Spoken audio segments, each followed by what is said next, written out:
la administración pública y el poder ejecutivo. El gobierno es un órgano político. Destacan sus miembros, funciones y las relaciones con otros poderes e instituciones del Estado. Sus miembros son el presidente del gobierno y los ministros. El presidente los dirige. Se reúnen en el Consejo de Ministros y comisiones. Todos asumen las decisiones adoptadas de forma colegiada. ¿Y qué hace? Dirige la política internacional, nacional y la administración. Propone proyectos de leyes y los presupuestos a las Cortes Generales. Aprueba reglamentos. En resumen, desarrolla, impulsa las políticas públicas e implementa las leyes aprobadas por las Cortes Generales. Las relaciones del Poder Ejecutivo y las demás instituciones son claves para entender su legitimidad, cómo desarrollar sus funciones y cómo es supervisado. Esto garantiza equilibrios y evita abusos. Así pues, la Administración General del Estado es una organización pública. Es el instrumento del gobierno para desarrollar e implementar sus políticas públicas y prestar servicios. Está dirigida por el gobierno. Actúa conforme a los principios de legalidad, neutralidad, eficacia y eficiencia. Está al servicio del gobierno de turno con independencia de su color político. Ahora, el sistema presidencial. Este es un tipo de régimen político característico de los estados democráticos contemporáneos, junto con el sistema parlamentario. Sus principales puntos son: número 1.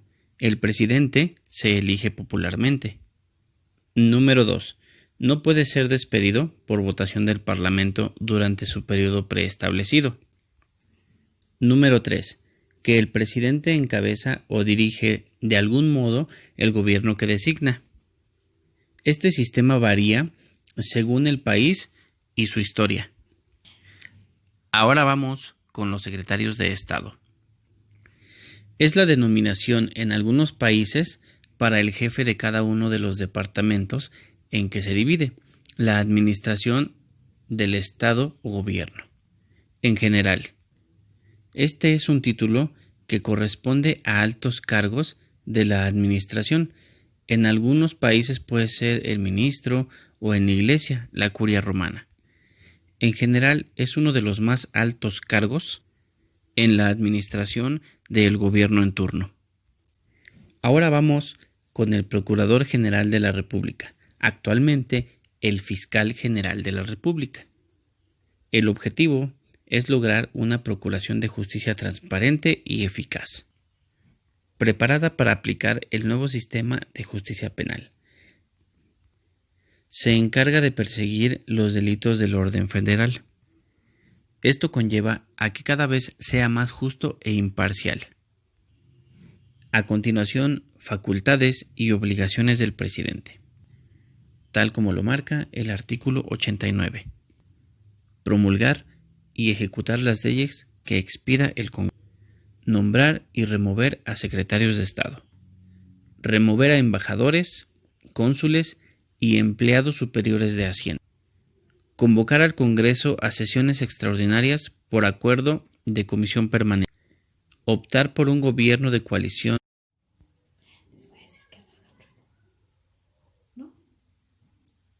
Superiores del Ejército, Armada y Fuerza Aérea. Preservar la seguridad nacional. Dirigir la política exterior y celebrar tratos internacionales. Ahora bien, la facultad reglamentaria es aquella que atribuye al presidente la obligación de reglamentar las leyes que expide el Congreso de la Unión, tal como lo dispone el artículo 89 de nuestra Carta Magna. Así el presidente realizará mejor sus funciones en su periodo. Ahora vamos con emisión de decretos y circulares. Disposición emanada del Poder Ejecutivo que cumple la función de expedir instrucciones y reglamentos necesarios para la ejecución de las leyes. Artículos 71, 72 y 73. Y con más fundamento legal en el artículo 12, 13, 27, 43 de la Ley Orgánica de la Administración Pública. Se afirmó que el decreto es un acto administrativo que puede emitir tanto el Poder Legislativo como el Poder Ejecutivo.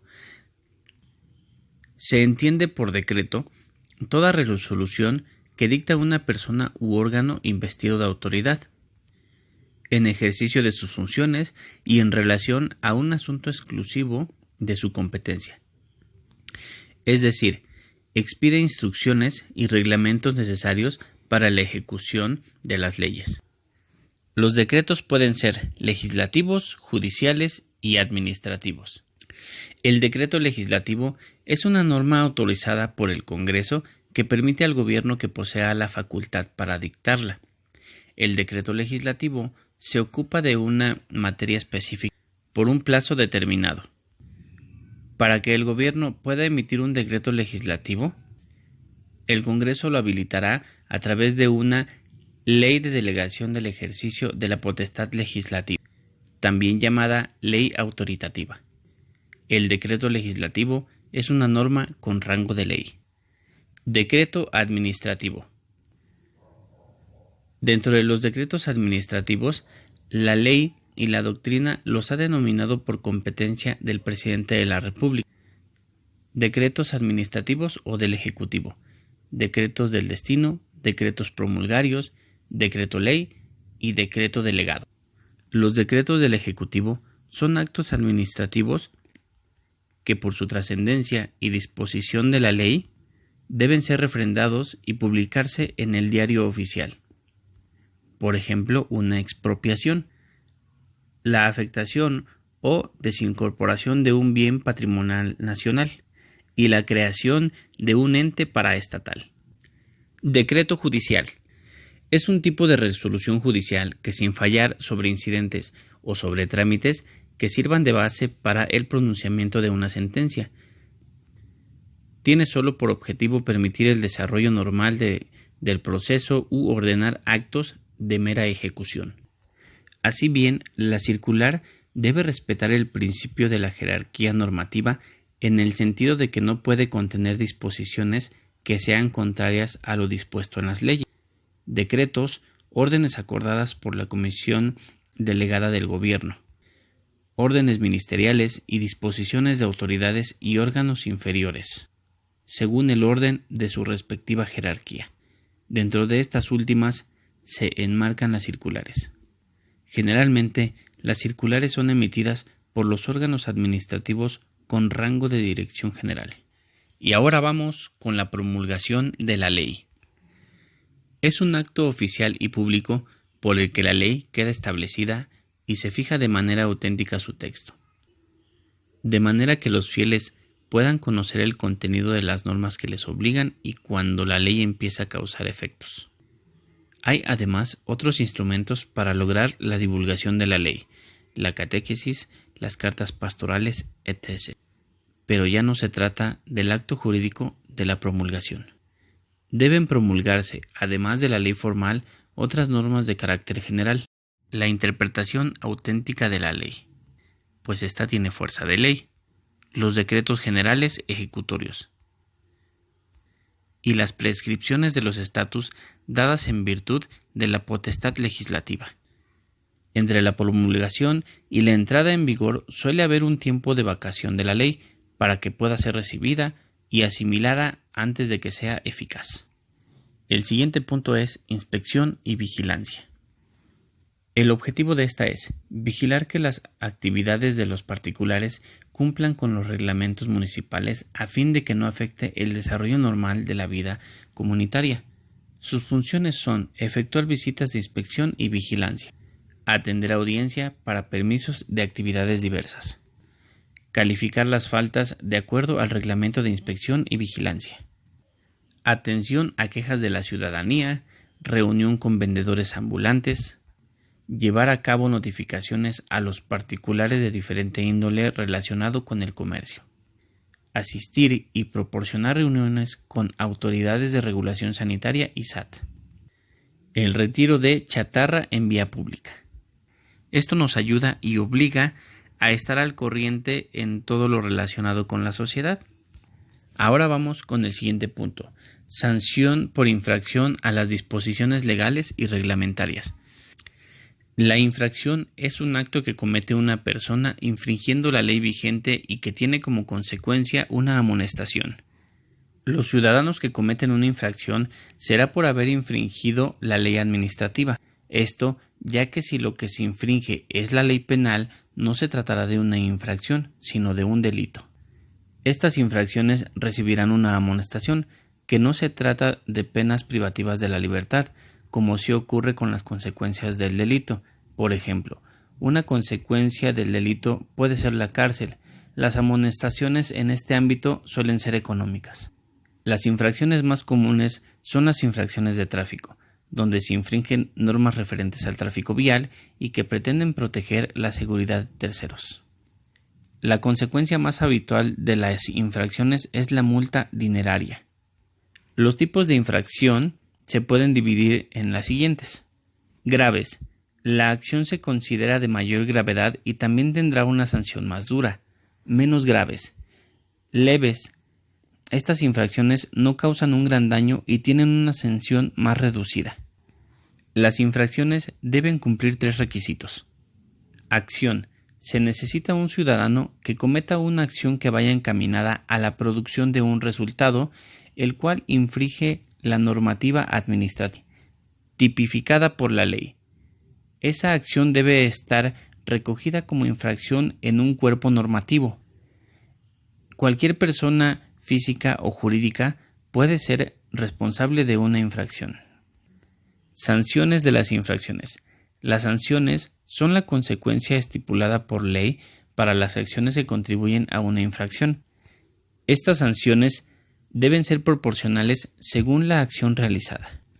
Los criterios que se tienen en cuenta para estipular estas sanciones son intencionalidad, reintención, naturaleza del daño causado, reincidencia. Las infracciones y sanciones están sujetas a un plazo de prescripción. Esto significa que, si en un periodo de tiempo determinado la Administración no reclama el cumplimiento de la sanción correspondiente, la infracción ya no podrá ser castigada, y este plazo empieza a contar desde que se comete la infracción. Y ahora vamos con el último punto: persecución de delitos por violaciones a las leyes. El artículo 7 del Código Penal Federal define el delito como el acto u omisión que sancionan las leyes penales. Por su gravedad, tomando en cuenta la gravedad de las infracciones penales, se han clasificado en división tripartita, que son crímenes, delitos y faltas. División bipartita. Se distinguen los delitos de las faltas y crímenes. Son los atentados contra la vida y los derechos naturales del hombre. Faltas o contravenciones, que son infracciones a los reglamentos de policía y buen gobierno. También por la conducta de la gente. Simple omisión. Consiste en la falta de una actividad jurídicamente ordenada. Comisión por omisión. Son aquellos donde la gente decide positivamente no actuar para producir con su inacción el resultado. Por el resultado que producen. Son aquellos en los que se agota el tipo penal y donde no es necesario para su integración la producción de un resultado externo, por ejemplo, la aportación de un arma prohibida. Materiales. Son aquellos en los cuales para su integración se requiere la producción de un resultado objetivo o material. Por el daño que causan, delitos de lesión. Son los que consumados causan un daño directo y efectivo en intereses jurídicamente protegidos por la norma penal violada. Ejemplo, un fraude. Delitos de peligro.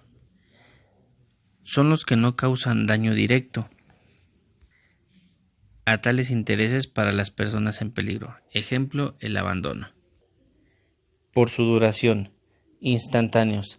La acción se perfecciona en un solo momento. Un ejemplo, el robo simple. Continuos. Aquí se dan varias acciones y una sola lesión jurídica. Un ejemplo, el robo hormiga. Instantáneo con efecto permanente. La conducta destruye o disminuye el bien jurídico tutelado en forma instantánea en un solo momento. Ejemplo, el fraude.